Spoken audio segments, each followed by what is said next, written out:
సోమవారం రోజున కష్టాలు తీరిపోవాలి అంటే ఈ చిన్న పనిని చేసి చూడండి.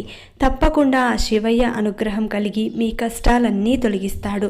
అది ఎలాగంటే ప్రతి సోమవారం రోజున తలంటు స్నానం ఆచరించి మీ ఇంట్లో దీపారాధన చేసి శివయ్యకు ఇష్టమైనది ఏదైతే ఉందో నైవేద్యం కానీ లేదంటే వస్తువులలో ఏదైనా ఇష్టమైనది ఉంటే గనక దానిని సమర్పించి ఆ తర్వాత మీకు ప్రత్యేకంగా చెప్పనక్కర్లేదు శివయ్యకు ఏది ఇష్టమో ఏది కాదు అనేది.